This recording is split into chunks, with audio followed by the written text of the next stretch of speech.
All right. Well, good morning. Welcome to our morning devotions. And just good to see everybody. This is episode 172. We're in 2 Samuel chapter 2. I posted verses 1 through 11. This chapter is full of interesting material. I mean, in the little bit of time I have, it's hard to hit everything. But the first thing we note here is that in chapter 2, verse 1, that David inquires of the Lord of whether or not he should go back to Israel. I mean, whether it's safe to go back, and the Lord tells him to. And he said to go to Hebron.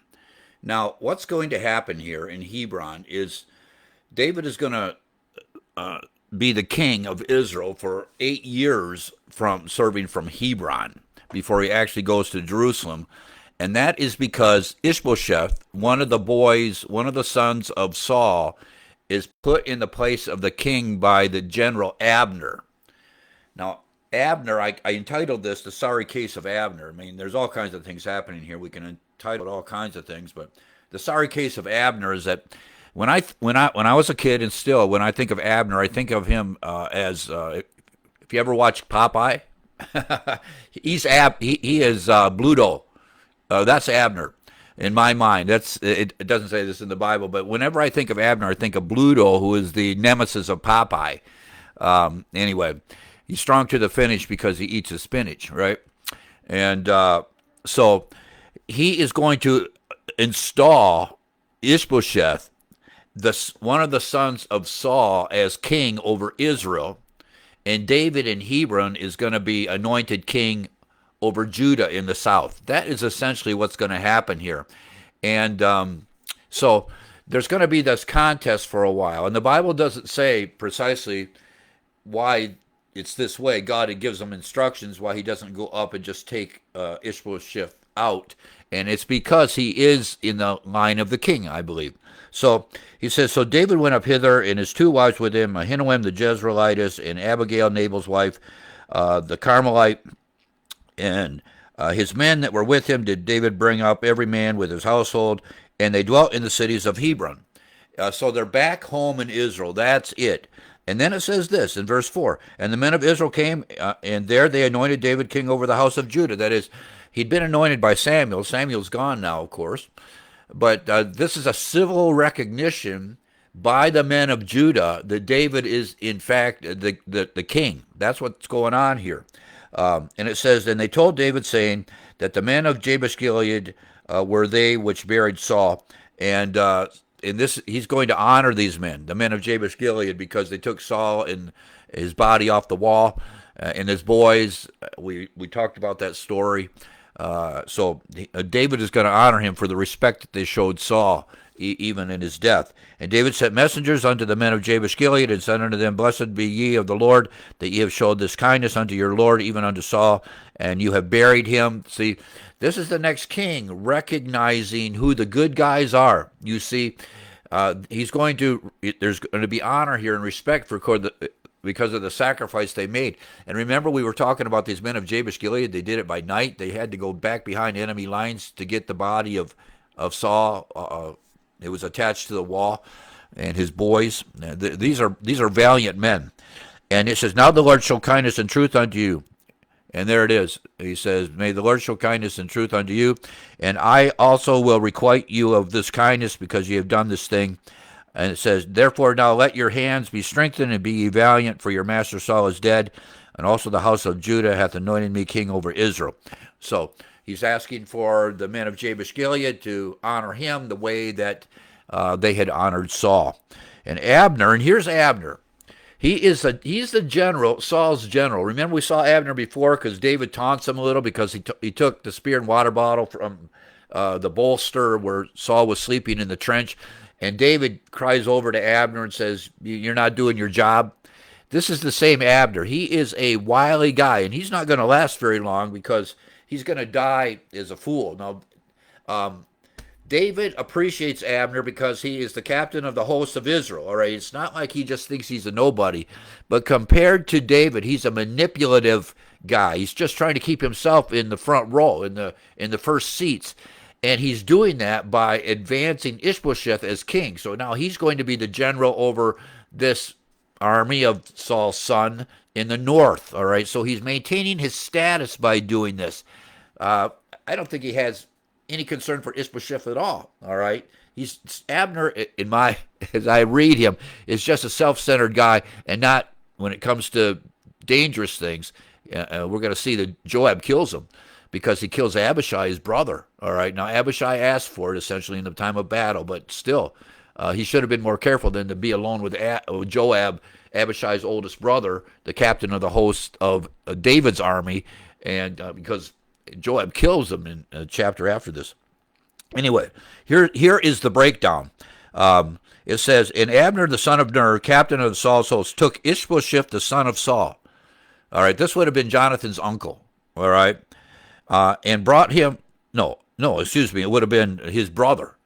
Sorry about that. But Ishbosheth the son of Saul, and brought him over to Mahanaim, and made him king over Gilead and over the Ashurites, and over Jezreel, and over Ephraim, and over Benjamin, and over all Israel. So the one that is installing him is Abner, like a general. It's like a military coup. All right, Abner has just got his own opinion, and he's going to do what he can to advance himself. So he does this. Ishbosheth, Saul's son, was 40 years old when he began to reign over Israel, and reigned 2 years, but the house of Judah followed David. And before there's a divided kingdom under Jeroboam and Rehoboam, for these few years, the kingdom was divided, all right, between Ishbosheth in the north, essentially, and Judah in the south with David. And it says, in the time that David was king in Hebron over the house of Judah was 7 years and 6 months. So, and there's another 6 months, but essentially almost 8 years that he is the king over Israel in Hebron. All right, he's not in the capital of Jerusalem, and it goes on to say, and the time that David was 7 and 6 months, and then it says this in verse 12, and Abner the son of Ner and the servants of Ishbosheth the son of Saul went out from Mahanaim to Gibeon, and here we go. This is Joab. This is the captain of David's army. You want to keep these two guys together. Abner's over here with Ishbosheth, and Joab is the captain of the army of of Judah with David. And Joab is his own character, all right? You wonder about him too, all right? At the end of David's life, this guy who you're always wondering about gives David good counsel when he says, hey, don't start numbering the people. That's what he tells him. Don't number the people. The kingdom is large. There's no need for this. The whole idea was for self-aggrandizement. And Joab says, that's not a really good idea, but David goes ahead and does it anyway. It goes on, verse 13, and Joab the son of Zeruiah and the servants of David went out and met together by the pool of Gibeon, and they sat down one on one side of the pool and the other on the other side of the pool. And this whole story here is, I'm going to read it to you, but I think this is another one of these terrible military stories, okay? Because you got opposing armies. You got Joab and his men. You got Abner and his men. And it says, and Abner said to Joab, let the young man now arise and play before us. And Joab said, let them arise. So basically they're sparring. These are military guys, all right? And they're sparring or wrestling or maybe, as military guys do, fist fighting, not anybody's knocking anybody out. Maybe sword play, but it's military activity is what's going on here. And then it says this in verse 15. Then there arose and went over a number 12 of Benjamin that pertained to Ishbosheth, the son of Saul, and 12 of the servants of David. So now you have 12 and 12. They're meeting each other. It goes on. And they caught every one his fellow by the head, and thrust the sword in his fellow's side, and they fell down together, wherefore the place was called Helkath Huzarim, which is in Gibeon. So you have these military guys, and they're all tough, and nobody's going to relent, and they grab each other by the head. You can see them just bending over, and everybody kills everybody. So after all this is done, you got the best of the military of these guys that Joab brought with him and Abner brought with him, and they killed each other. All right, that's what's going on here. All we can say is this is the story, but what a terrible event. The word Helkath Hazarim means the field of strong men, and another commentator said if it's not the field of strong men, it would be the field of sharp knives, or sharp edges, excuse me, the field of sharp edges. That's what that means. What a place! Just terrible to see that kind of death there. And it says, and there was a very sore battle that day, and Abner was beaten, and the men of Israel before the servants of David. Abner's going to get beat all the time now because David's in control. I mean, Abner and Ishbosheth. Abner's just doing this to stay in a place of priority. As far as leadership and military prowess, nobody's going to beat David. Those days are over, as if there ever was a day. All right, and there were three sons of Zeruiah there: Joab and Abishai and Asahel. And Asahel was light of foot as a wild roe. That Asahel was one of the youngest brother of Joab, and the guy was fast. He was just. The Bible tells us that he was fleet of foot. That is, he could really run. That's what we're learning about this guy. So during this battle, this is what happens. Asahel pursued after Abner. Now Abner is this wily, experienced general, and Asahel is the youngest brother of Joab, the captain of the hosts of David. But Asahel, the youngest brother, by himself, sees Abner killing Abner in this battle as a trophy. And we're going to read this, and Abner's saying, while they're running, he's yelling. They're arguing back and forth. They're close enough to yell at one another. And Abner's saying, just let me go, because I don't want to have to kill you, because if I kill you, Joab's never going to forgive me, the captain of David's army. He's the captain, and I'm the captain of Israel's army. If you don't stop and I kill you, Joab's never going to forgive me. And Joab doesn't forgive him, and he kills Abner for this later. Because Abner, in that instant, was absent-minded, and David recognizes it too. He says, you didn't want to be alone after you killed the brother of Joab with Joab, because these guys just don't take it. They're going to settle the score here in a military way. So here's the story. And Abner looked behind him and said, art thou Asahel? And he answered, I am. He says, essentially saying, are you Joab's brother? He says, yeah. And Abner said to him, turn aside to thy right hand or thy left, and lay thee hold of one of the young men. Go kill somebody else, he's saying. Take his armor, okay, as a trophy.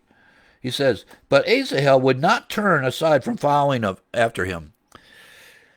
So, as far as military skill and genius, Abner's way ahead of Asahel. Asahel is a young guy, and Abner is a seasoned veteran military commander.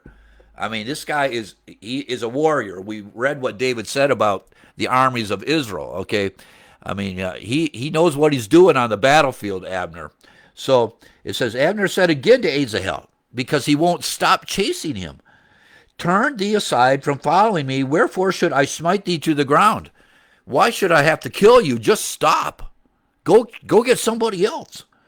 How then should I hold up my face to Joab thy brother? You see, if I kill you, his oldest brother or youngest brother, and Joab is his oldest brother, how am I ever going to look Joab in the face again? You have to stop. But Abner knows if Asahel gets the best of him, he's going to kill him. So he's being chased by somebody that's going to kill him, and Abner's trying to say, go kill somebody else, take their armor as a trophy, because I don't want to kill you, because I'll never be able to look Joab in the face after I kill his youngest brother. But Asahel is not going to stop, because he's youthful, and he's exuberant, and he's overestimating his military prowess and military skill. This is a terrible story. So he pursues him. He said, howbeit he refused to turn aside. After Abner warns him twice what's going to happen, Abner, with the hinder end of his spear, smote him under the fifth rib. This is what happens. So he's chasing him. Abner does not hit him with the point. Abner stops, and because of his speed and momentum, he pushes the end of the spear, the wood part of the spear, the blunt end of the spear, under his fifth rib, which is to say into his heart. All right? A mortal wound. It's going to kill him. So he never turns. He just stops abruptly, stops abruptly, takes the spear. Azahel's running. Momentum is with him. Before Azahel could swing, he slams that spear back into him, impaling Azahel under the fifth rib. He kills him with the butt end of his spear. You see, he's a combat veteran. He knows all kinds of ways to kill you, and this was one of them. And he does this to Asahel, Joab's youngest brother. And Abner, with the hinder end of the spear, smote him under the fifth rib, and the spear came out behind him. Then it says it pierced him all the way through. Now the butt end of the spear went all the way through him. And he fell down there and died in the same place. And it came to pass that as many as came to that place where Asahel fell down and died, they stood still, because he's the youngest brother. He's a military guy, but he's the brother of Joab. And Abner kills him after he warns him to stop. He said, hypothetically, every time you read this, you wish you'd have stopped. But you see, when you're youthful and you overestimate things, this is what happens. You think you know everything until you run into the guy that knows everything. You think you're so smart when you're 17 and you're 18. You think you know everything. Matter of fact, you'll argue with your mom and dad, and I'm not saying moms and dads are always right, but chances are moms and dads have lived at least 20 or 30 years longer than you, and the experience under their belt is worth its weight in gold.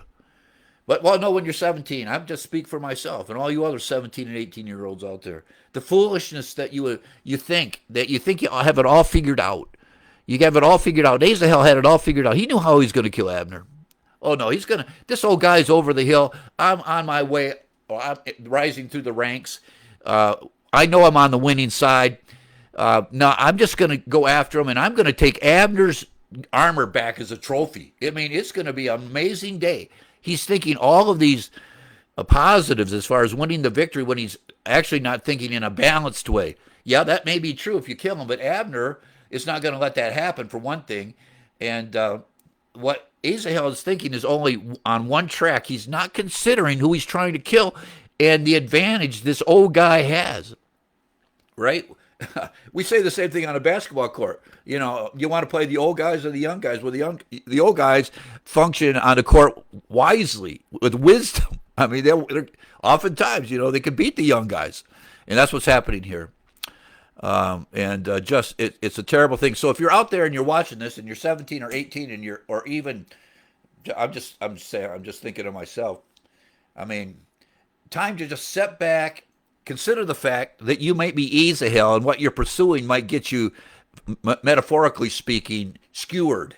All right, just stop what you're doing, and what you need is a more balanced approach to the decisions you're making, and that comes through understanding the Scripture. If we're going to make a New Testament application to this. But this is terrible. It didn't have to happen. All these things that we read in the Bible, that if people would have just stopped, this stuff does not have to happen, but here it is, preserved in God's Word forever. And because of all of this is forced, Abner doesn't want to kill him. Asahel is running to get him. All of this motion is all going to end up with Joab killing Abner, because Abner knows if I don't kill him, I mean, he's going to kill me. I mean, the whole thing sets a trajectory just of destruction. Anyway, it keeps going here. Joab also said to Abishai, pursue after Abner. That is, now Joab is telling the next brother, Abishai, because Asahel is dead. So he tells his next youngest brother to go after him. It says, and the sun went down when they were come to the hill of Ammah, and lieth before Gibeah by the way of the wilderness of Gibeon. And the children of Benjamin gathered themselves together after Abner, because they're the family of Saul. And before became one troop and stood on the top of the hill. And Abner called to Joab and said, now this is another one of these conversations close enough to hear one another. He said, and Abner called to Joab, shall the sword devour forever? Knowest thou not that it will be in bitterness in the latter end? Yeah, that's true. But Abner, you should have not installed Ishbosheth. You should have just let David take over. You should have humbled yourself. Joab would have been the commander, but this whole conflict is because of you, Abner. Ishbosheth wasn't going to do this. It says Abner's behind all of this. It said, It said, knowest thou not that it shall be bitterness in the latter end? How long shall it be then ere thou bid the people return from following their brethren? That is, when are you going to stop chasing us? I mean, this is just going to be bad. Ruin and destruction are in the path. When are you going to stop?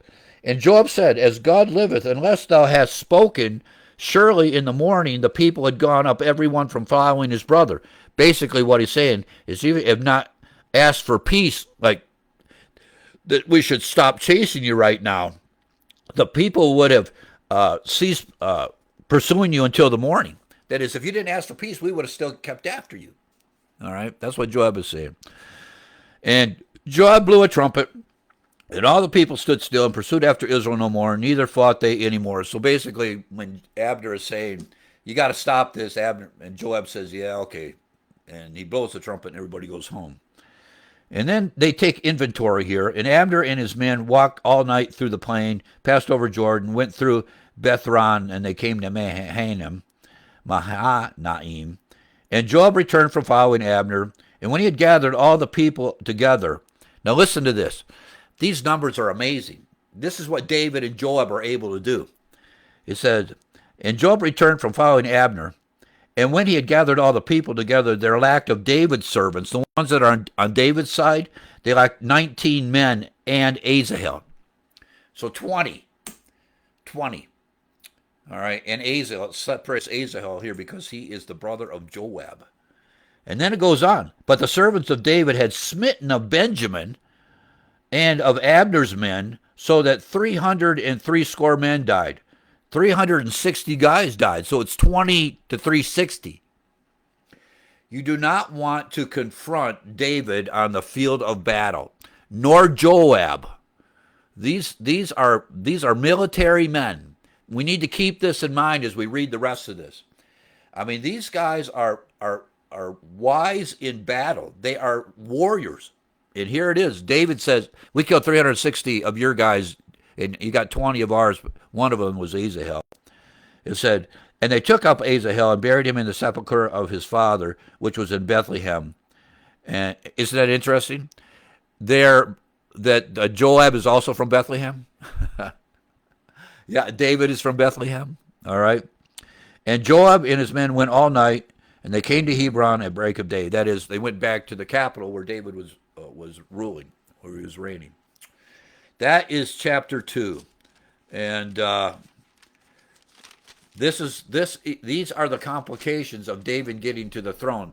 Even though Saul is dead, because of Abner and Ishbosheth, but I never put Ishbosheth in there as a position of the one that's driving this. All right. It's Abner that's driving this. All of this conflict unfolds. And it all comes down to Abner trying to maintain his status in the nation of Israel. All right. And he figures he's got enough weight if he hooks his wagon, so to speak, to Ishbosheth, the son of Saul. So that is chapter 2. Let me see if there was anything else I wanted to say here. Nope.